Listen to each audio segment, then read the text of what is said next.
Hi guys, this is Rayhan, and with me I have Chris. We met quite a while back, isn't it? Yeah, was it March, April? February Was or it? March. Wow. March, yes, yeah, March. A long Yeah. time back, yeah. Yeah. And we met up. You auditioned for a film that we were doing in university. No. What it was? I was with Mune agency, Okay. and I got a job with Blessing. Okay. We took pictures and stuck my phone number, and then she messaged me saying she was short of an actor. Oh yeah. That's Someone, what yeah, male actor, you didn't need one. And I was like, what are you doing next week? And I was like, oh, go on, then I'll do it for you. So that's how we met. Right. So You didn't audition, but no, I remember we were desperate for actors. We had like a week to shoot yeah, a film because we need to film. We need to hand in an assignment for university, so we were desperate for anybody. yeah, it was And luckily you came. yeah, and it was basically 2 days to learn your lines, and I'm crap at that. Basically, I'm like, oh no, Yeah. 2 days. I was like, So the film was about where we tried to make it around domestic violence. yeah, But with the twist, obviously. yeah, Where the victim was not the woman, it was the it was the man. husband. Yeah. And in some cases, we want to obviously it may look like as if the woman is a victim because where she can portray herself as Yeah. a victim, and the men, because of their aggression, could be mistakenly mistaken as the perpetrator of the act. Yeah. You know what I mean? And then obviously the twist where actually Yeah. there's a man just reacting to being abused for some reason. Yeah, it's just snapping, and you just I had enough sort of thing. But from an outside point of view, when you've not seen that build up to that period, have you? You know, so when someone sees that, you know, from a man, it's like, oh, you know, he's violent towards this woman, but it's not. It's just he's pissed off. He's had enough. You know, he wants to change. Yeah. But yeah, it was good. It was good. It's because it was a small team production. It was I loved it. Absolutely loved it. I really did, because since I've done a little odd job since, and it never felt quite the same. It's crazy how you just bond with people, you know, like gel and just get on. Yeah, just get on warmth. with it. And it was like, wow, I felt like I've known you for years. So Yeah, exactly. yeah, it was great. Yeah, Yeah, brilliant. yeah. So I've called you on the podcast. Thank you for coming. I really, really do No, you're appreciate welcome. it. Right. When I sent out the message, you actually replied straight away. And when I called you, Yeah. we had a lot to think about. We Yeah. had a lot to say as well. And you were saying a lot. You were thinking about a lot, and you were actually going through a lot as well. Yeah. You've been through a lot. Yeah. So let's talk about that. How did you grow up? And Oh, it's a long story. You know, it's nearly 40 years of a story. So we'll how do you unpack that? it's hard. It's It's hard. Where do you start? So what do you ask? You know what I mean? Like, it's very hard to ask. Yeah. I know it's a podcast, yeah, and we have been talking just for a while, just for the camera's on. But what do you ask somebody? How do you ask somebody? Like, do you ask somebody, are you depressed? You know what I mean? No, it's a funny one. A lot of it's signs in it you have to look for. You gotta look But for signs, yeah. if you don't know what you're looking for, you'll never find it, sort of thing. So if you've got a partner who's depressed, they'll hide it from all day, because I think I tried to hide it from my partner for a good couple of years, you know, before I just couldn't keep it together anymore, you know. You're constantly putting a brave face on, you constantly try and do this, that, the other, but reality, you can't. Do you think that's part of being a man? You gotta show a front. Yeah, you when you it's like school. I don't know with where I live and went to school. I went to a number of schools because just moving house, you know. And my mum and dad did get divorced, you know, when I was about 13, 14. I don't think it really affected me in that way, because they still had communication with each other. They didn't, you know, fall out in, you know, they made sure that, you know, I see my dad every weekend, you know, and through the week and stuff. Yeah. And that was, so we didn't have, with me and my siblings, we didn't have, I don't think it affected us in that way of that. They're always there. Yeah. They're probably not together as a husband and wife, but as a father and mother, they were there for you. Yeah, sort of. But I don't know. I was the eldest, you see, so I feel like with the eldest child, I think your parents are a bit more harder because they want the perfect son, the perfect daughter. You know, they want them to be this or that, and you know, I don't know. There's a lot of pressure, you know. Well, yeah, it can be, but where I live, like where I lived in, like in Warrington, I found like the area of in Warrington. I don't know. I just find like everyone's like a bully in Warrington. I don't know. I don't get it. You just come across the whole. Like, I'm from Warrington, but I just find like no one's like. I don't know. It's crazy. I just feel like everyone's like tries to bully each other, and there's just no need for it. And that's how I felt like being brought up. You know, going to different schools. So it's like someone pushing you in the corridor. You know, when you're at school, you know, there's no need for it, but you're having to react to that. You know, because otherwise you're going to get jumped on. Yeah, I remember. You know, so you don't want to put your guard down, do you? So all your life. Eat or be eaten. Yeah, exactly. Oh, from being this big, you've got a guard straight away, and we don't need that guard. We don't need it because what we do, we eat ourselves alive by having this guard. Yeah. You know, we do things to ourselves. We punish ourselves. With depression, it's a crazy thing because you're all right one minute, and then you're not the next. You're all right, then not the next. It's like your life's on a line, isn't it? And you have your lows and you have your highs, and it's constantly like this. It's never stable. So you have a low, then you'll have the high, the low, the high, and I find I get that quite a bit. You know, like it comes and goes every like 2-3 week periods. I found that winter as well, dark nights setting in can trigger your depression off as well. Okay. Yeah, that I've noticed that as soon as winter kicks in, I don't know what it is. I just boom. It's like a shutdown. It's like a hibernation thing I need to do. You know. Yeah, it's so. You said you were struggling with a partner for your first partner. Yeah, well, basically, I think with like now, I'm like getting assessed with adult ADHD. I don't know where that's going to go.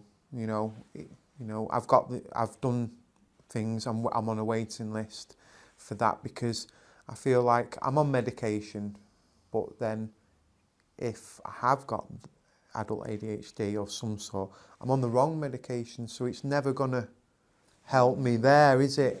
You know, but I think when I was younger, I met a girl. I was 16. I had a child, you know, and I didn't feel any pressure then. When it was more of like I got out of the house, so I got my own place. You know, I've got my son then. I was with someone, and I stayed with them for probably 15, 16 years. I had a number of kids with her. But something always didn't seem quite right within that relationship. It never. It was. How can I put it across? It was like the first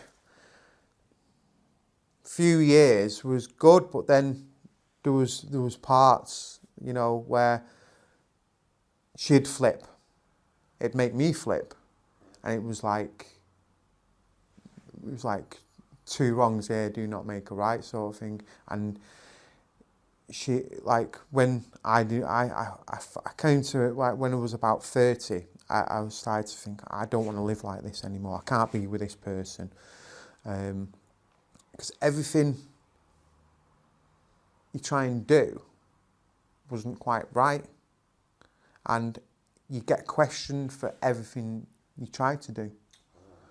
So you become, like, if someone kept questioning you, why are you doing that? Why you don't need to do that? Why are you meeting them? They're not your mates.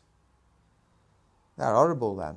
You know, it starts setting in your head, and then you end up relying on that person to a degree. And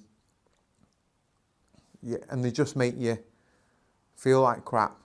And if you do anything outside that box, you're getting targeted. It's like you're being bullied in your own relationship. Yeah, you know. And then when I finally, like, had, there's loads what went on, and when it's like finally where I'm like, nah, I don't want to be with you anymore, sort of thing. That's when, like, the violence started kicking out a bit more, you know. Like, when I finally left my house, because that was another thing, because I had children, I was scared to leave them, because I knew that they'd just throw me the kid card. You're not seeing them. You're not seeing your kids. You're not seeing your kids. And that's the only one. She was using that as a weapon. And that's the only thing that really a woman can do to a man when you have children with them, because your children are the world to you. Yeah. When finally I left, I ended up going to staying at my brother's. It was like a 40-minute drive away, and I was only there for a month or so. You know, I literally had his spare room and threw some bits in there, because when I left, I literally had a bin bag of clothing to my name, because everything I owned and what I had got smashed up or just didn't get back. You know, so I've basically had to, like, start my life over again in my 30s, sort of thing, to put clothes on my back. But then I don't know what happened, but my mother said I can't stay there anymore. So then I ended up in my car, you know. But why my ex-partner with my children, she threw the "you're not seeing the kids" card at me. Yeah. I thought, no, okay, I'm not mithering. I'm not, you know, because what was before all this, there was little things she'd try and pull and do, like my daughter came. Before I split up, I had a contract phone in my name, what she had, and she was running up bills. You have, I think at the time it was like £40 a month.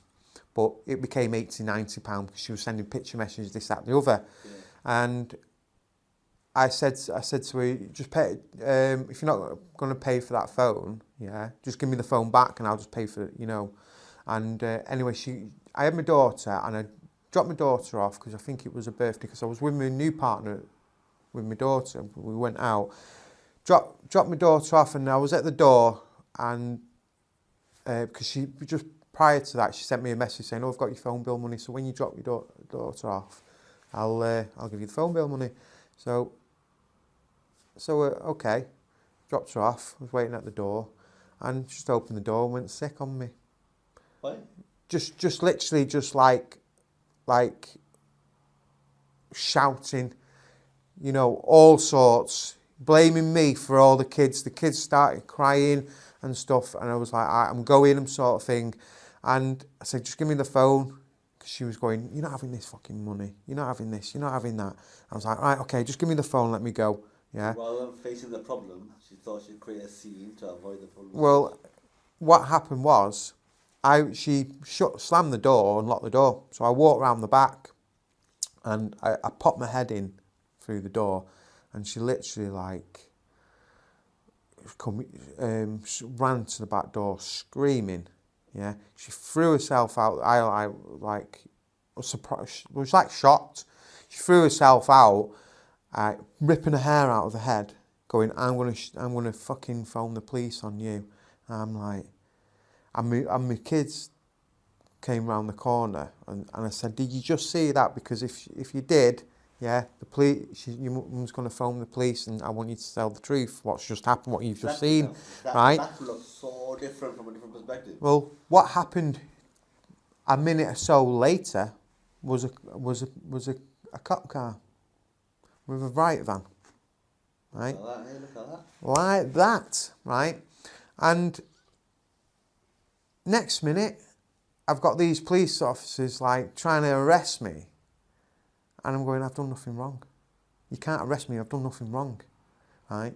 But anyway, they finally get hold of me and put me in the car, in the back of the car, and a mum turns up, her uncle turns up. It was just staged. You couldn't get it any perfectly timed, you know.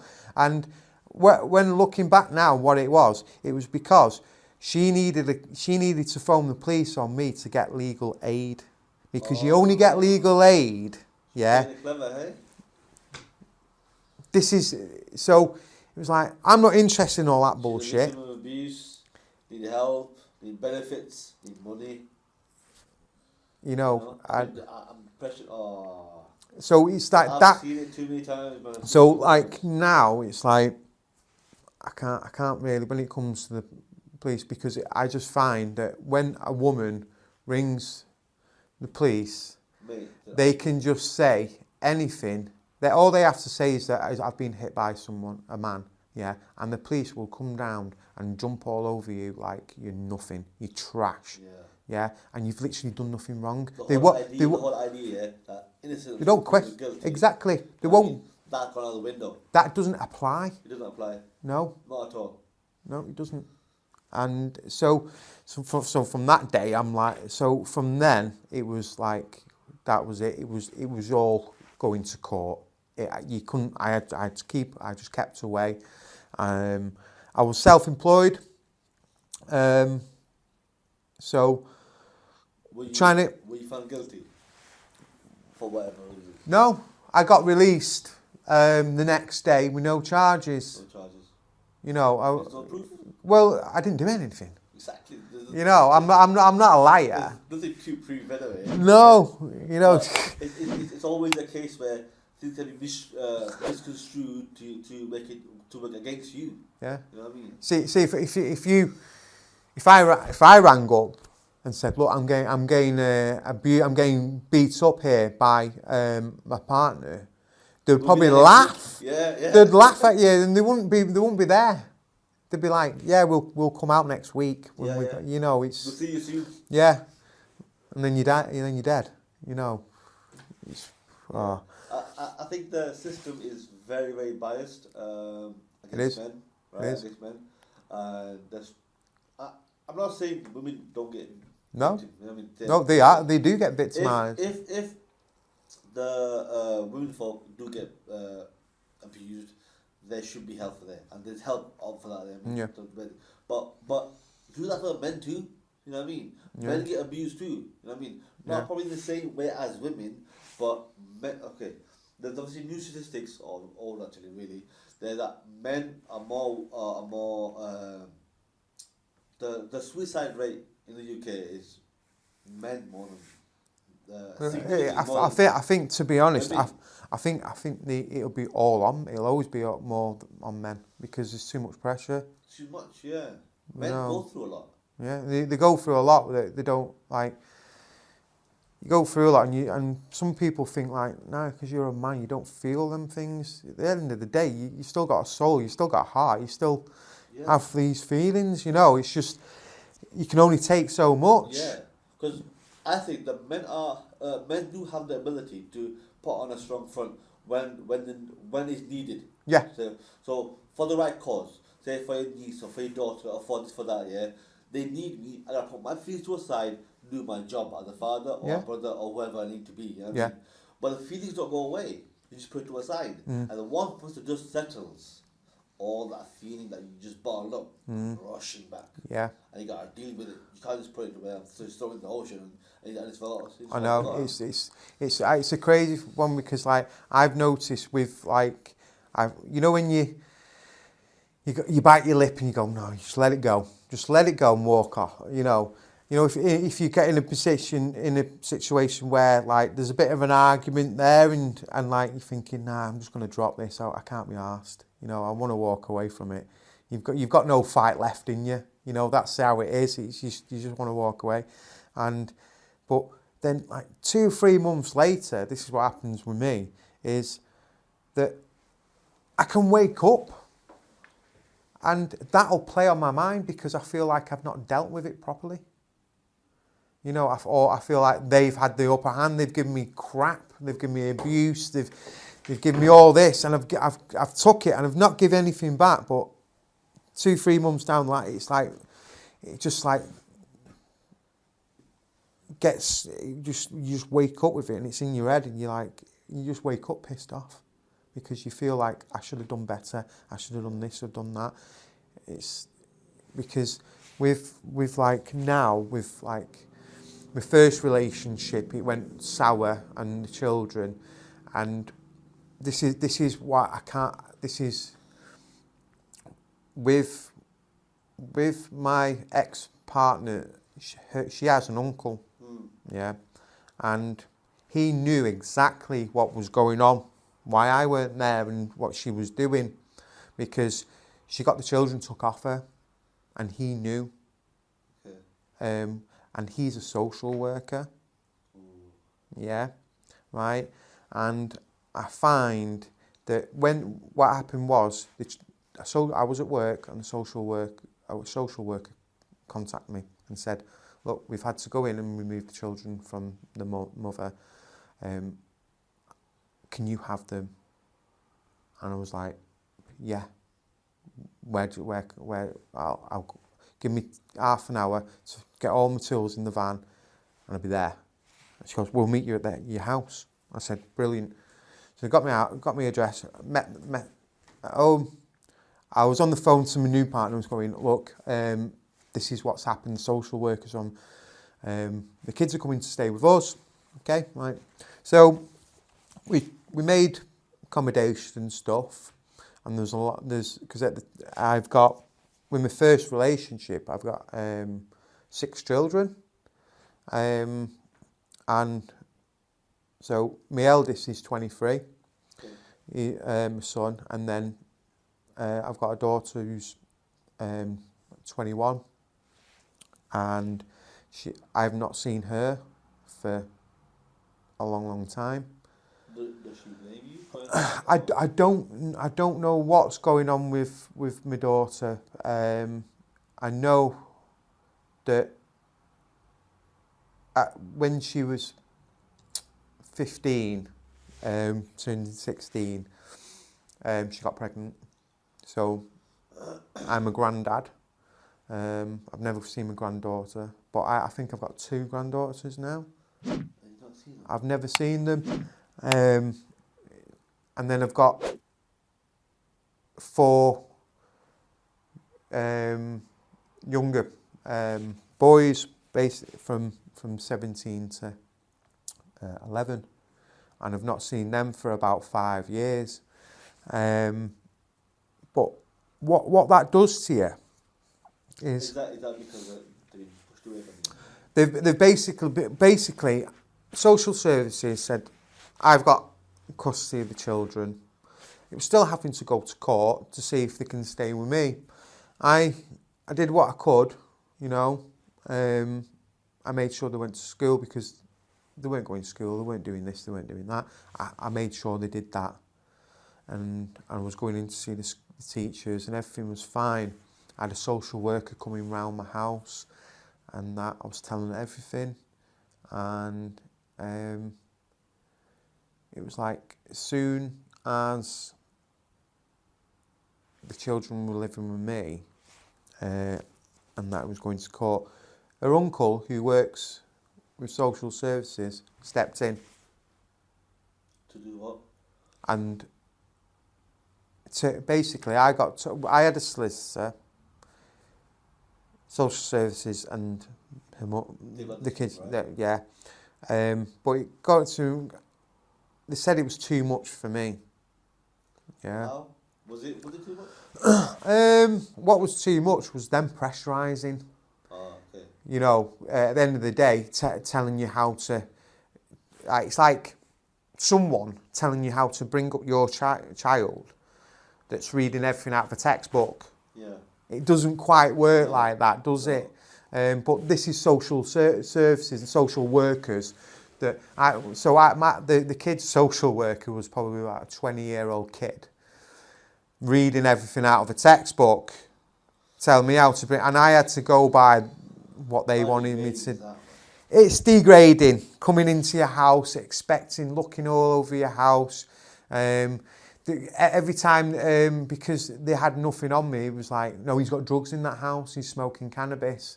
And it was like, no, check my house. I let them go through every single cupboard. I had nothing. I even did a drug test. Yeah. Negative. Weren't smoking cannabis. Yeah.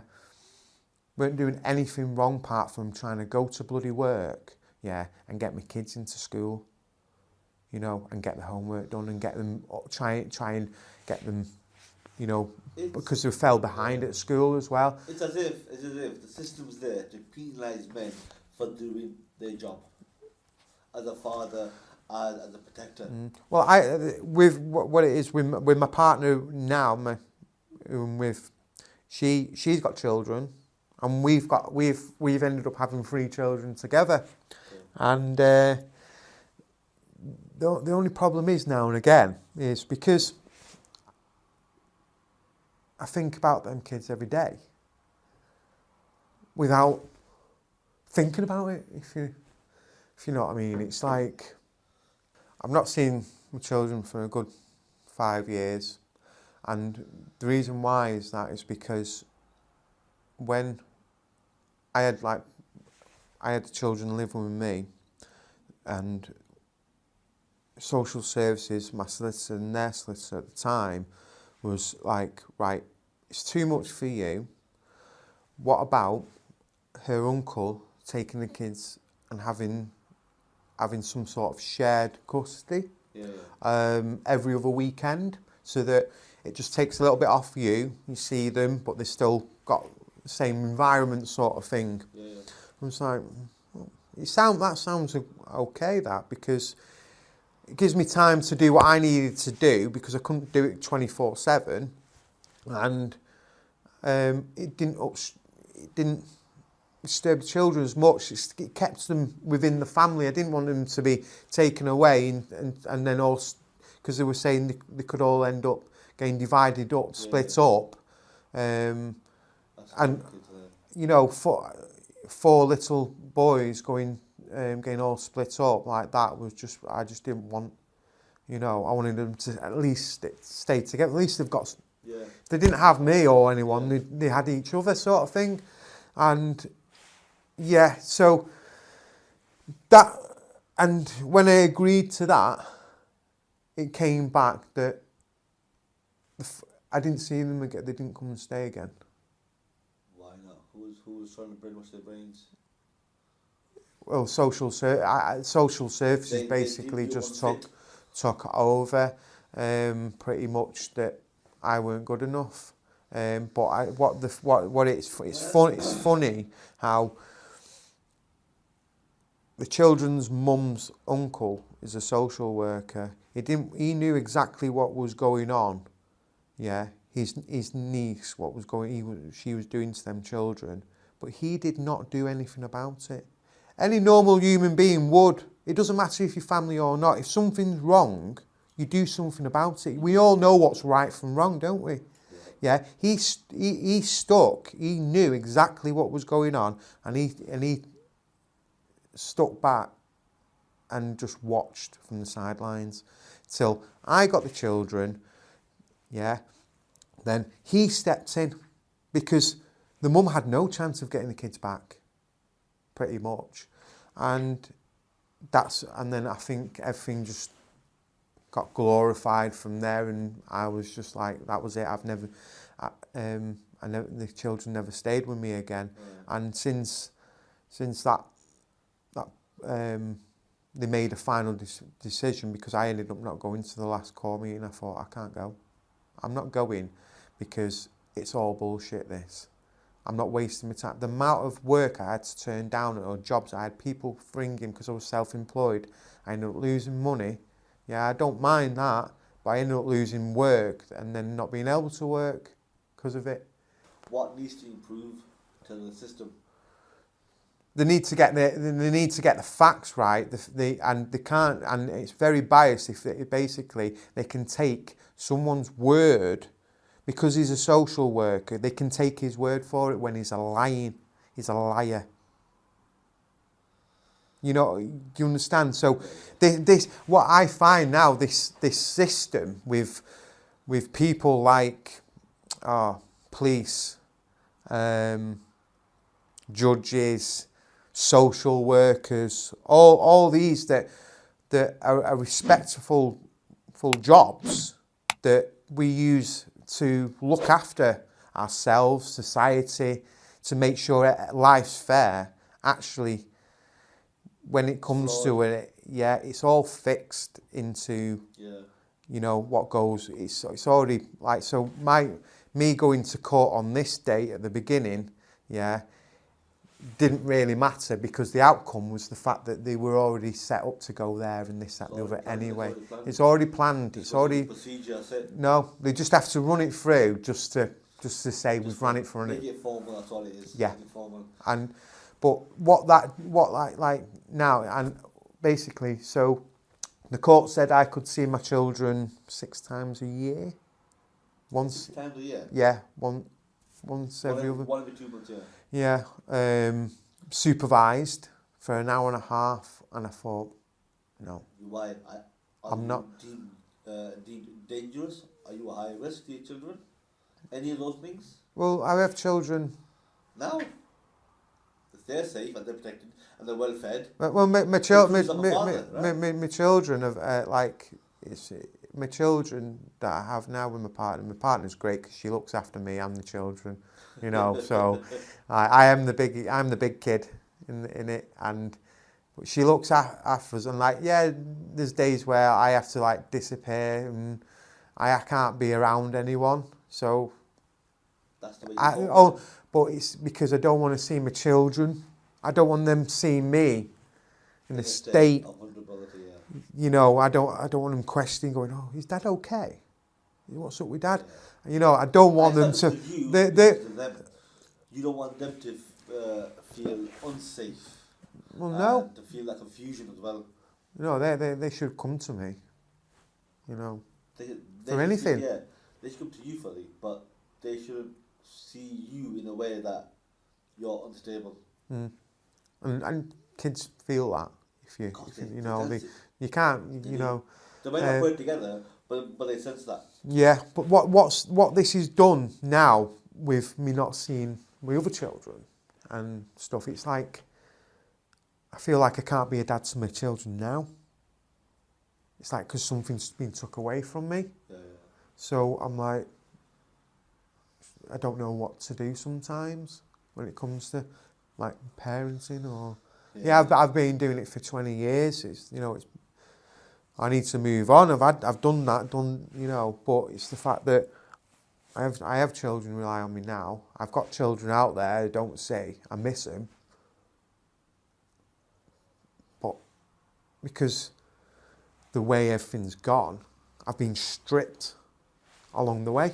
Yeah. So trying to. Yeah, you take a little bit of everything. If someone takes a little bit of you, over time, there'll be nothing left, and that's what happens to men. It's like they get nibbled. Nibble. Here and there. Yeah, that nibble's fine. I can get, but then these nibbles become big suppers and the next minute you. You're empty, you're hollow. Yeah. And you react to things in a certain way that you're not meant to. And then the punishment comes out to yourself. So when I say you're punishing yourself, because I only realised I was punishing myself till my partner said, why do you do it? Why do you keep punishing yourself? And I said, what do you mean? What do you mean punish myself? Well, you'll not eat for days. You know, you will do without that. So, you know, it's a crazy thing, because like there's like times where you feel like hurting yourself. Yeah. But why would anyone want to hurt themselves? You think having the right partner and it's helps? Punishing? Yeah, because I feel like with the first partner with my children, she had issues, you know, and through me having issues, her issues have made an impact on my issues, and the way I've been treated through them issues. It's like I've ended up giving up. You end up just naturally give up. You're like, I don't know. It's like that's it. You literally just give up. Just for context, what's the difference between the first and the second? Like, how do they approach you? Well, obviously, we've heard a lot from how you were treated and how you were sort of perceived from your first one. Yeah. How does Silk obviously go to the same things with the second as well, right? Yeah. How did she handle you, and how did it make you feel better? Yeah. Well, the first partner is a psychopath. Got you. Basically, it's all selfishness. Yep. Take. Yeah. Partner I have now is, she sees me who I am. She sees through the bullshit and start to The whole feel thing. you. Yeah. And she helps me, and she's there. You know, and just two different people. You know. I get You know, and without her, I wouldn't be here. Because if I was with my first partner and I would come to see you and have a chat and stuff, she'd be questioning, why are you doing that? Yeah. She'd be ripping into me, ripping That's into it, you. Yeah, you know, just taking the piss in a little bully way. Yeah. Or I remember when like I used to play a lot of rugby, and every time I'd go, it was like twice a week training with the lads. You know, it was literally 2 miles down the road, and I'd play on a Saturday. But you can guarantee, every time I go out the door, if it was just for training for this or anything to do with for myself, yeah, there'd be a big stinking argument about it. So it would put me in a mood that I wouldn't go out. Yeah. So like now, it's like, I don't know, it's like got in my head a little bit in that, and it's so like now I don't go anywhere. I don't make plans. Is it like obviously you feel insecure about why should I? What's the point? Well, that's the everything, isn't it?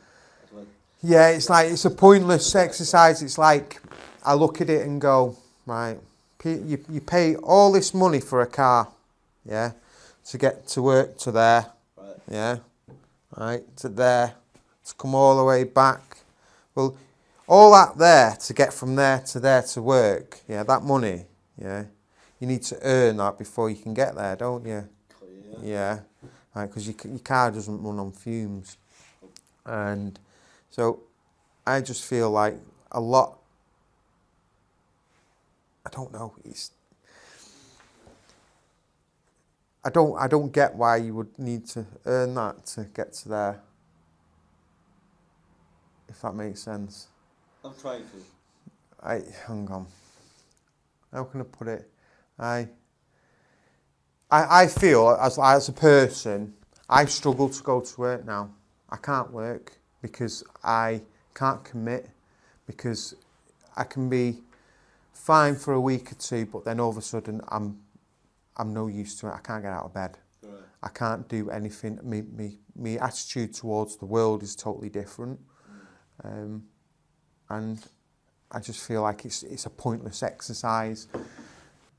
What I try and do now is more, I'll go and try and salvage something and make something out of something, just to, instead of me going out to work and like I've built like a bit of a utility extension on the back of the house. I've built it out of pallet wood, but it's the big pallet wood, and I've basically, the amount of wood I've got is probably over like £1,000-2,000 worth of wood. Well, I'll be like, well, I'd have to go to work to earn all that. So from there to there, I've had to go to work to earn this, to go and buy that. But I'm still at the same point, yeah. But instead, what I've done is, because I can't go to work, I've not gone to work. So I've just literally gone and got the wood. So the wood is like my wage sort of thing. So that's what I try and do. I try and salvage things to just keep me busy sort of thing. Yeah. Keep you productive. Yeah, pretty much, because it's boredom is like, I feel so lonely Monday to Friday sometimes when I don't see anyone, that's when your head you end up thinking this, that, thinking that, you can't sometimes. Sometimes I feel like, oh, please don't leave me on my own today. That's how I feel. When my missus like, just spend time with me today. But I know she can't every day. She's got to do her own thing. Yeah. Talk to me about, do you have ideas, or do you contemplate switching yourself off? Switching myself off? Yeah, just, suicide thoughts. Do you have suicidal thoughts? I used to. Not a lot of men can admit that. Yeah, I know. It's because if you, like I said before, if you admit that, yeah, I've had thoughts of wanting to end my life, I've had thoughts of wanting to hurt myself a number of times. Yeah, saying that to a professional or a doctor, you end up getting sedated and then putting locked up in a room for a week. That's why I think a lot of people are scared. Don't say that, because it's only a period of time you feel like that. Yeah. And it does go. It does go. But the feeling. Most of the time, it's just ideas. Even though the rates are there, the science is there, the studies are there that men, the rate of suicide for men is higher than women, right? Yeah. But I don't know. It's hard to say. Men contemplate or create ideas of how they might go under pressure. Once the pressure goes, and you have the will to just, I'll be okay for now. Yeah. Whatever it is, I'll be okay, and just move on past it. And then that's it. It just goes, and you move on to the next stage, and it goes, okay, good thing I didn't do anything about it. You know what I mean? Yeah. Just move on. So what helps you sort of push back those temptations, and what motivates you to carry on, or what I don't know. The word motivation is another word for me, I think. What compels you? What hope do you cling to? You literally need to tell yourself it will pass.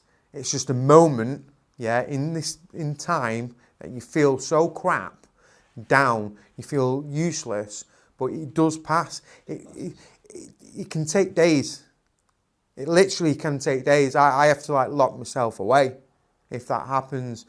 It doesn't happen as often now, because you find everyone has a coping mechanism to do with that. Like now, I just because I tried to end my life, and I don't know why at the time. I was like, because it was just, sometimes you don't. I didn't plan it. I just literally, it was a build up, And it was to a point I know I can't, I'm useless here. You know, I need to go. I can't live any longer. And it was just literally, I grabbed a bottle and a load of pills, and I just took myself for a walk and just ate and drank, and then I can't remember. I'm glad I can't remember, because I feel like it's a bit shame. You know, I feel ashamed of it. You know, but it was like. I don't know if it was 2 or 3 days later that I woke up in a mental hospital. Yeah, I was put on a ward. So that's how I. But like now, How long was that ago? it's a few years ago that I did that. I can't really remember, to be fair, about it. I can't, you know. But the way I think, if I ever felt like that, I always look at my missus and my kids and go, if I'm not here to look after them, who is? Yeah. You know, so you've got to. I just look at my kids like and my wife and just think, you know, I can't put them through that. They're worth fighting for. Yeah, of course they are. Of course they are, definitely. Yeah. Mate, you hold on to that, man. Hold on to that. Yeah. You gotta find something that is worth fighting for, you know what I mean? Family, very important. Right partner, find the kids, find solace with your family, man. Yeah. You know what I mean? Just don't give up. No, it's all about not giving up. Yeah. It does, because it literally you can be stripped from everything, but you can always bounce back somehow. Yeah. You know. You can. And try and move forward and yeah. try and you'll look at life in a different way sometimes as well. You know. I try to. I always look. I try and keep positive. It's the best way. What would you say to those guys who are suffering in silence? Don't. Not coming out. Not sharing their feelings to their wife or friends. Yeah. Chosen friends, those friends that who you trust and can rely on. What would you say to them?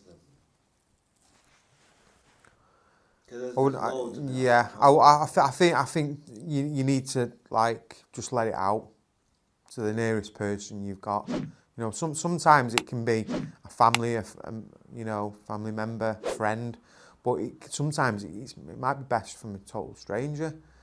You know, so they don't know your background. You know, that helps, because with family and friends they can judge. Yeah. Without being awful. Yeah. You know, everyone gets judged. They can't really help it, no, and they know you. Exactly, and so what I try and do is, like, with family and friends, try and use them just to be there for you. Yeah. You know, it's like the only person really there for me is my partner. Yeah. You know, it's the only one I really see. So yeah, you need to just let it out. There's a video I saw. There's a woman on TikTok, and this is a question I was asked. Yeah. Right? And my answer was the same. A woman asked, "Who do you call the most, or who do you call at your most vulnerable, at your most, weakest point? Who do you call? Who you talk to?" So the other videos, obviously, men come out and say, "No, nobody." And somebody asked me that just earlier on. I found that video afterwards, and somebody asked me out of the blue. Like, I actually never thought about that seriously. Because who would you call? Who would you call to really talk to somebody about this? I gave it about 30-second thought about, like, really thinking about nobody. No. I would call anybody. I would call anybody. There's nobody that I would No. talk to and talk about these things. No. You know There's what I mean? no. There's Your wife will understand, but she won't really fully understand. No. I won't really talk to her that deeply about these things, because she won't really fully understand. She's 100% supportive, right? She's 100% supportive, but there's nobody there. No. And Generally, it's quite common with men. Yeah. Men don't have anybody to talk to. This is why I have this podcast. Yeah, it's like I've gone to the doctors, yeah, and I said, right, I need help, I need this, that, the other. They've given me they've given me numbers to call, yeah. So helplines. So there's one in Warrington. It's called Talking Matters. Oh, okay. Yeah, right. And I rang them. You're on the phone for a good 45-minute assessment, so they know which person to talk to and help you with, because there's different therapists, for different situations. And after the 45-minute conversation, there was like, right, do you take any drugs? And I said, well, just throwing it out there, yeah. Yeah, out of the blue, do you take any drugs? The last question was like, do you take? And I was like, well, I have, yeah. I've started to smoke cannabis because it's dropping my horrible moods. It's balancing It's relaxing me a bit. Yeah, it's balanced me. It's because what happened was I felt like I was hurt. I wanted to hurt myself. Yeah. Them suicidal thoughts, and it was like, and by smoking that, it removes that helps me. Right, it helps you, yeah. Yeah. So, but I've started to like use it as when I feel like that, use it then. Yeah, but they won't talk to you until then, are you? No. So basically, they said, right, due to that, you need to stop. As soon as you stop, you need to ring back up and basically do another 45 minutes to direct you to the right help. And how did you feel there? Well, at the time, because of my mood, I felt pissed off. I was like, because what it is the hurdle that is so hard to go out there, to go and grab that help, say, right, look, I need help. Having the courage to be vulnerable and say, I need help. And then for me to just to be blown out away, like, now. Come back later. Yeah, it's like, okay, well, that was a load of shit. That was just like bullshit, and I'm wasting my time, because it's like, nah, I'm not wasting. So then what that did for me then was that put me on a step back then. It knocked me back, didn't it? So it was like, fuck you, and fuck everybody, basically, because when it comes to it, it was like, that helps me, but you're not. You can't help me. Yeah, probably, because I think everyone will try to find a different coping, to deal with their problems or the way they're thinking. Because with like mental health, I think sometimes you can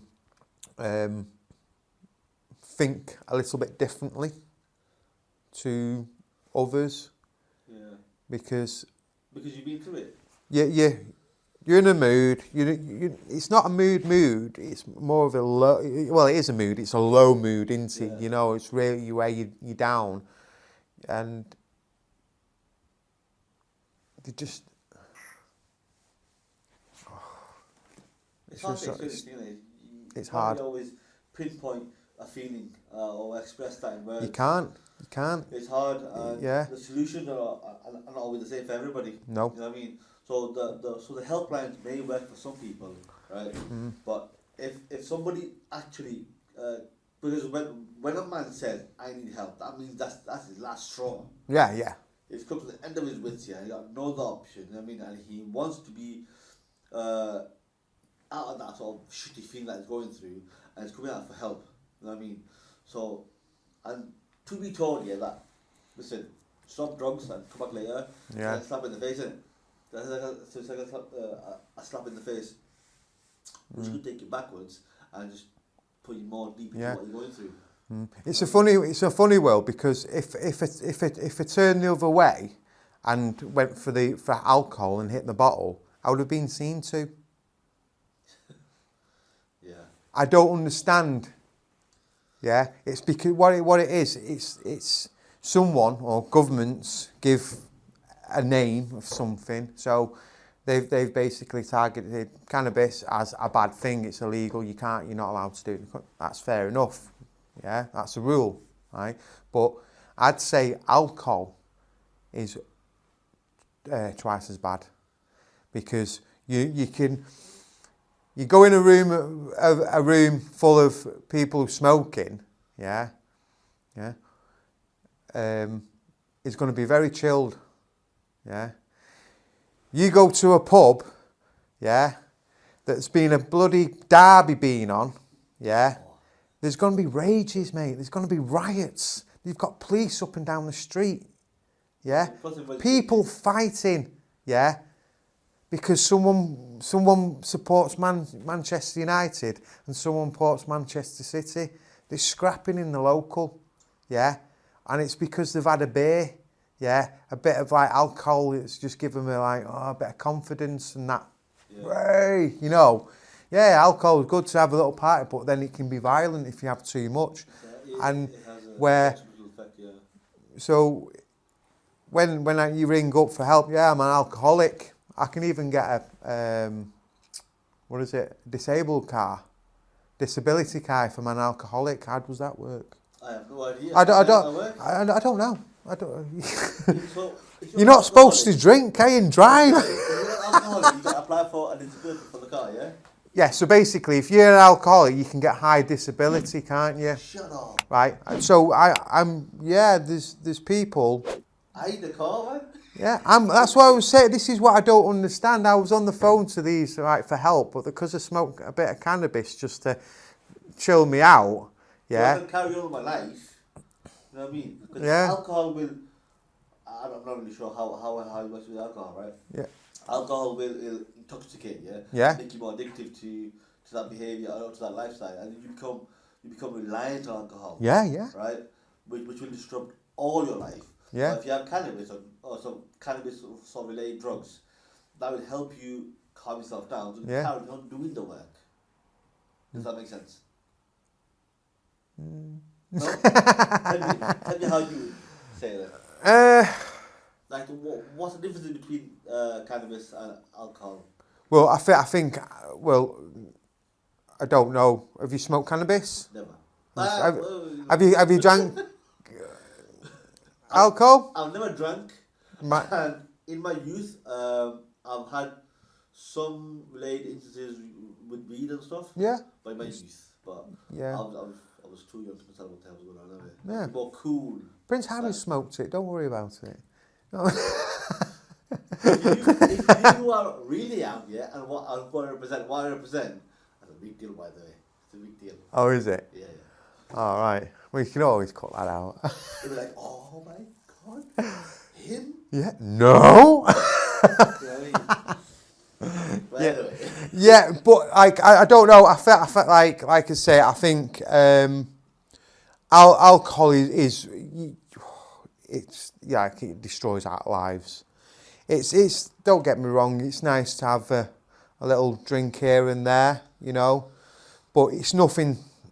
No, if you don't drink it, you're not missing out on anything, really. Yeah. I think it's a bad thing, especially with people with depression and something. If you turn into the bottle, all you're going to do is you're going to plummet even more. You're going to not go and get the help, and you just probably end up with becoming an alcoholic and just dying anyway, of something horrible. Where cannabis, it's a little bit different from that, because I don't drink. Yeah, I'll have a little something, but I won't go out. I can't, because the last couple of times I've gone out to drink, I don't know if it's because of mental health or anything like that. I can't remember when I've had a drink. I don't know what's happened in the night. I don't know how I've got home. So it's made me vulnerable. Yeah. So now I've said to the missus, I can't go out and drink. It's a no-go for me, because if I ever smoke, I'm just chilled, man. I'm just chilled. So I will never know how that feels. it's a shame. Yeah, I know. So I'm,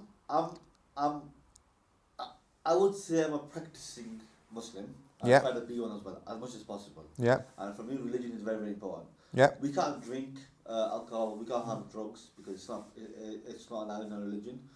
So what helps us most is religion.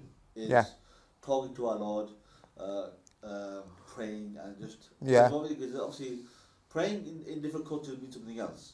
yeah, To us, praying means different things, but also we can we can be in seclusion by something like that and just talk to our Lord, like just have a conversation. Think, yeah.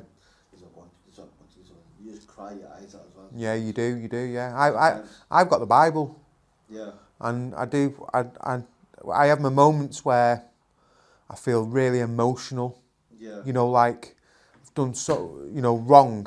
That's another thing you always feel. You feel like you always do wrong by someone if you want to go and do what you want to do because someone else, you just feel like you always have to put other people first.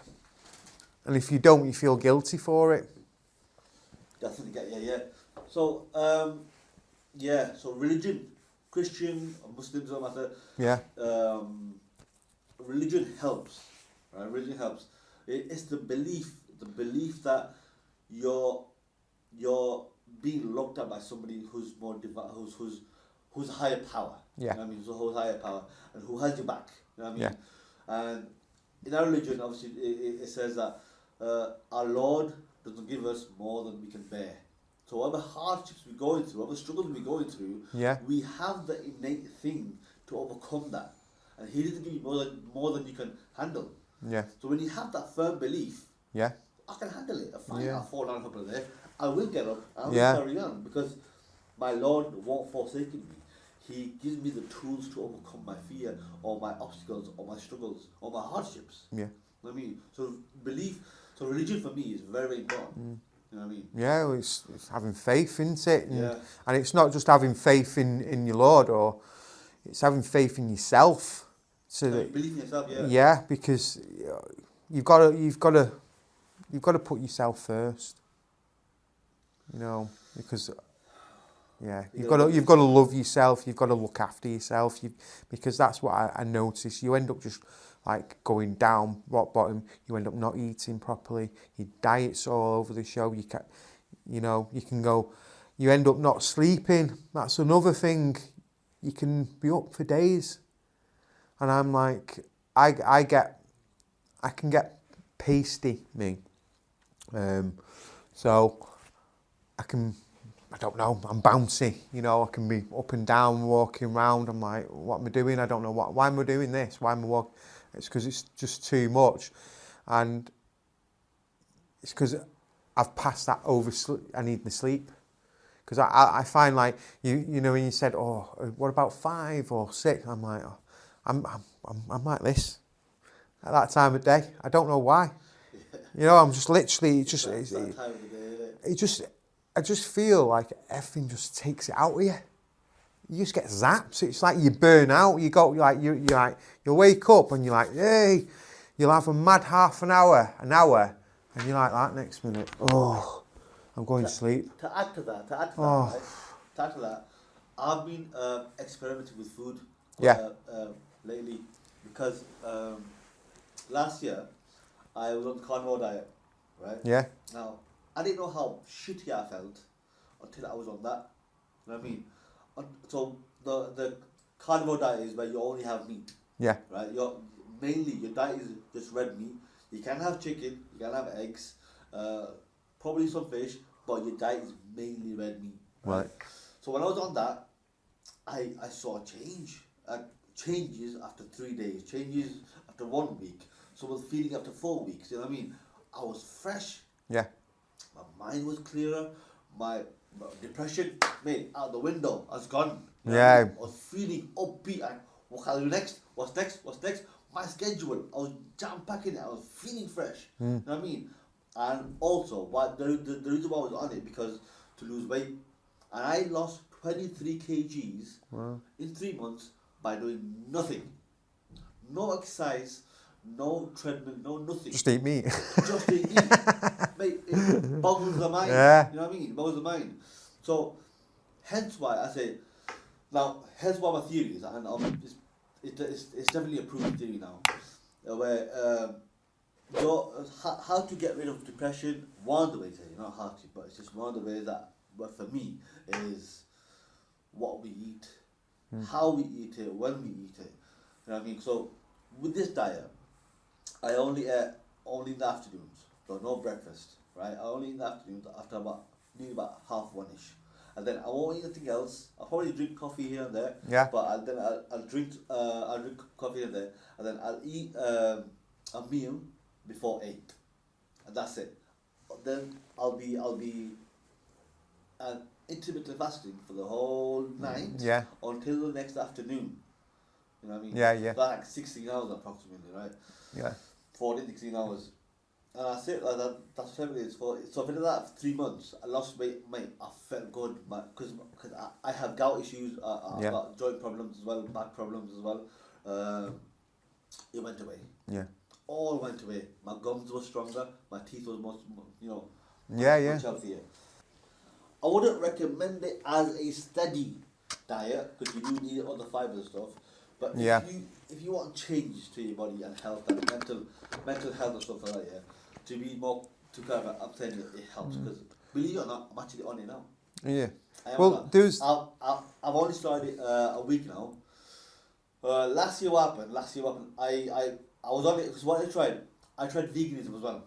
Well, I tried being a vegan for a year or so. Yeah. And I liked it. I did like it. But what I found was, with the vegan diet, you have to cook everything from scratch. I like, personally, cooking from scratch, but there's nothing convenient. And if there is anything convenient,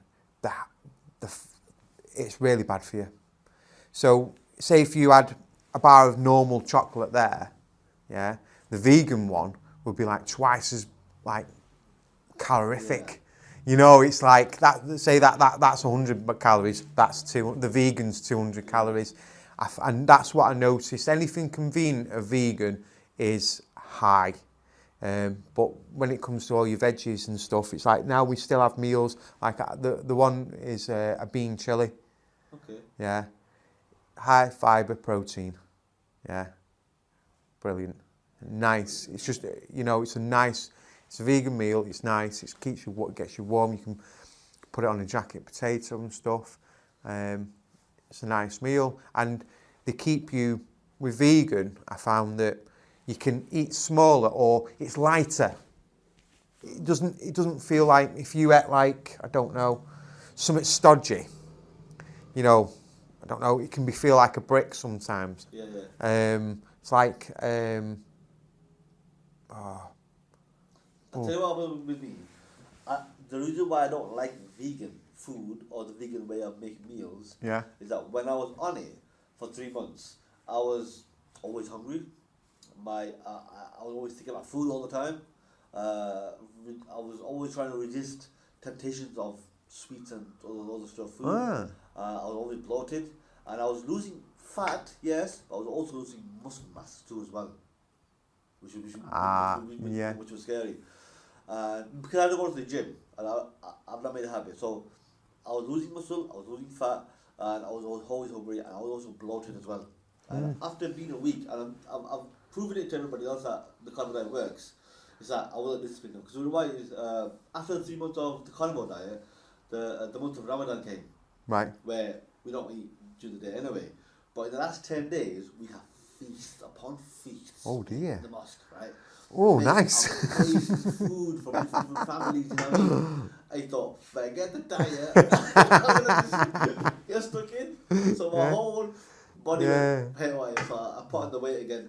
So I'm back on it again now. And my bloatedness, wow, gone. Yeah. My stomach's flatter. Not like just bloated. It's the bloating. You know what I mean? I'm not losing fat yet because it's only been a week, but I feel looser. Yeah. My joints are more like fluid. Yeah. I'm not really rigid, you know what I mean? just overall feel better. Yeah, I think Body wise, you know what I mean? yeah, I find that if you do have like meat, like it makes me. I don't know. I get meat sweats. Do you get meat sweats? Yes, it happens. It happens. It happens. Yeah. No, yeah. No, I'm like, It happens. just sat there like, geez, what's going on? It happens. Yeah. Your bowels become a bit hard and very less. You've got no fibre. Exactly, no fibre, which is thinking. And But you can always have a Weetabix, can't you? but yeah, I don't know. For me, just the carnivore works because all the joint pains that I have, Yeah. back pains and blowing. Well, I used to, it works for me. if I like when I got to like 15, half, nearly 16 stone, I got a back problem. I think it's when you get your belly. Yeah. I think it's your posture, and you end up losing that, and you end up like being sluggish. Then, don't you? Because it's like when I had a bit of a belly, and it's like gone, and I don't have backache, so that does help. Yeah. But I don't know. I find like sometimes I can be very like sensitive, like when it comes like I don't know. I can wake up and I'm in pain all over my body sometimes. What it is? Oh yeah, I was trying to add in where if we change our diet. Yeah. Diet is not the answer. We've got to change our lifestyle. Yeah. So when you change your lifestyle, your mental health will improve automatically without even realizing. You know what I mean? Yeah. Your depression might not fully go away for everybody, but it will definitely help. Yeah. Reduce it. I think what I been saying to myself for years is like, how can I get rid of this depression? How can I get rid of it? Yeah. And I don't think you can. No. It's something that you have to accept. You have to accept it. Yeah. You have depression, and that's it. But you can't just give up on that. Like now, I've accepted. Like now, I get depressed. I feel like crap. Yeah. I don't want to do this. I don't want to do that, and I won't. Yeah. And that's how I've accepted it. So because I've accepted it, I have it. I have now. It's like now I'm looking at how to deal with it better. Yeah. Yeah. So because there's always someone worse off. Yes. There's always someone worse off, and that's how you got to tell yourself. You can have these feelings, but there's always someone else worse off. Yeah. You know. If someone goes through actual real trauma in their life, you've been through worse than ourselves. Yeah. And somehow, if they're coping, who the hell are we? I know. We can cope. Yeah, we can. It's just like you say, we need to talk about these things, and we need to like just get together and just find like that guy there. This works for him. It might only work for 10%, but then someone else will come along and go, well, I use this, and I cope doing this, and then another 10% or 20% of people, it's having like a number of coping mechanisms in place because everyone's different. So if you have them in place, it'll work. Or you might find that depending, like I find that summer and winter, my moods are totally different. In summer, I get low mood. In winter, I get low mood, but it's a different low mood in winter. It's crazy. Okay. It's like everything in my life is very unbalanced. That's how I think that's my depression on me. It's unbalancing. Because you know how to handle it, don't you?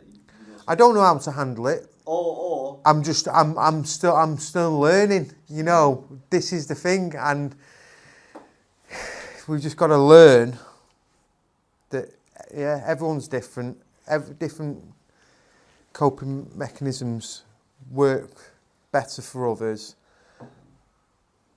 But what we do need is like we want when like all these like talking matters and all these places that do help people, they can't be just turned away because of something Why do they do that? Do they think that they I, can do that? I think it's because of the cannabis side of things. I think if it was legal. Is that why? That's it? What's that? Sorry. Is there no underlying meaning behind having drugs, or is it just cannabis?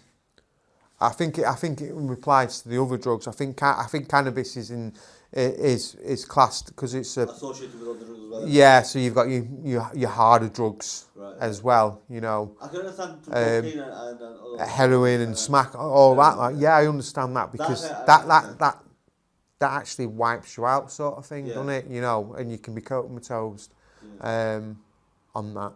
But when it comes to a bit of cannabis, I think there should be some.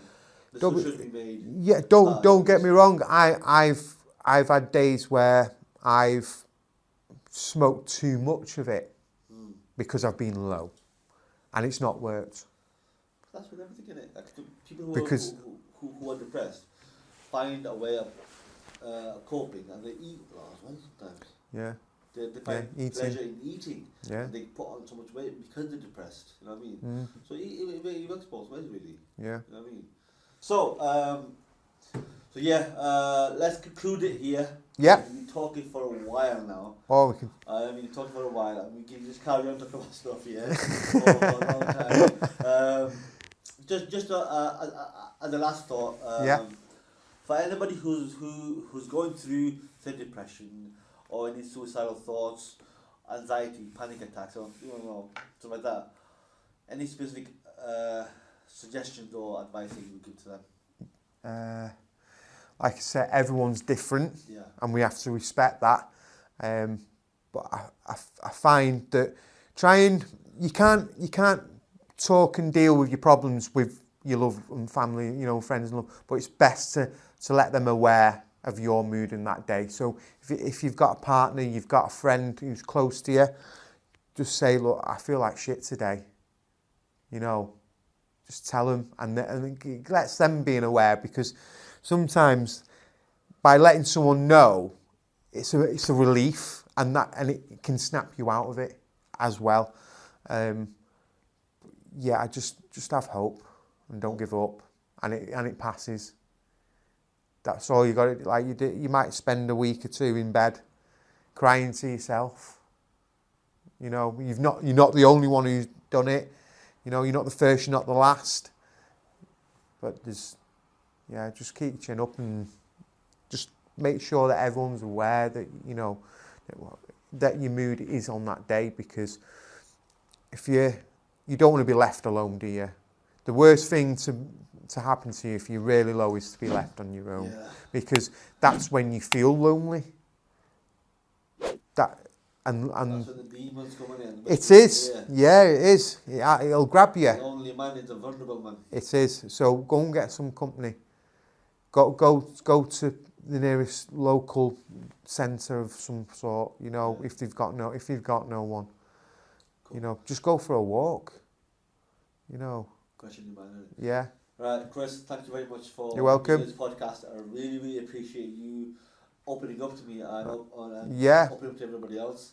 It's a pleasure. Going through, and I hope somebody out there can sort of relate to what you're going through and sort of help them. That's all the ideal, isn't it? Share with somebody you can trust and rely on, and just share, because it does take things off, off your chest, and it takes a little pressure off, and you sort of find a way of just moving on. You know what I mean?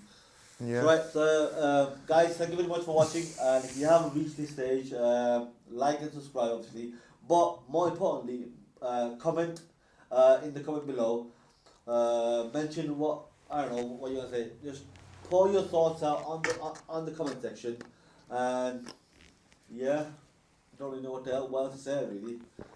I'm going to talk to a camera right now. Well, thank you for watching, and have a good day, guys. Yeah, see you soon. Bye.